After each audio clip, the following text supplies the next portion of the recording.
আল্লাহর হাবিবের চাইতে বেশি আমানতদার কেউ ছিল না, তার চাইতে সত্যবাদী কেউ ছিল না। আমার নবী ওনার গোটা জিন্দেগিতে একটা মিথ্যাও বলে নাই। সুবহানাল্লাহ পড়েন। আল্লাহর হাবিব রাহমাতুল লিল আলামিন উনি জিন্দেগিতে কখনো একটা মিথ্যা বলেছেন? কথা কি শুনতেছেন? হ্যাঁ শুনতেছেন? আল্লাহর নবী জীবনে কোনোদিন মিথ্যা বলছেন?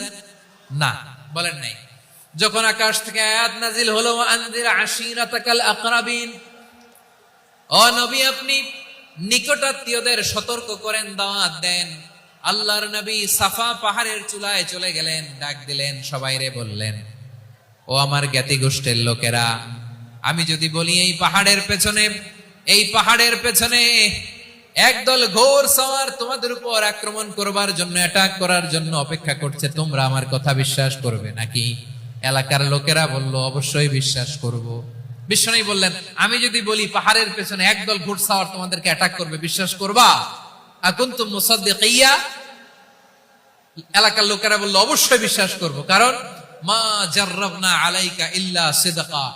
মুহাম্মদ, আমরা জীবনে তো কোনোদিন তোমার মিথ্যা বলতে শুনি নাই, তো তুমি যাই বলবা তাই বিশ্বাস করব। We have never ever experienced a single lie from you. আমাদের জীবনে একটাও মিথ্যা কথা তোমার জীবনে তোমার মুখ দিয়ে বলতে শুনি নাই। সুবহানাল্লাহ পড়েন।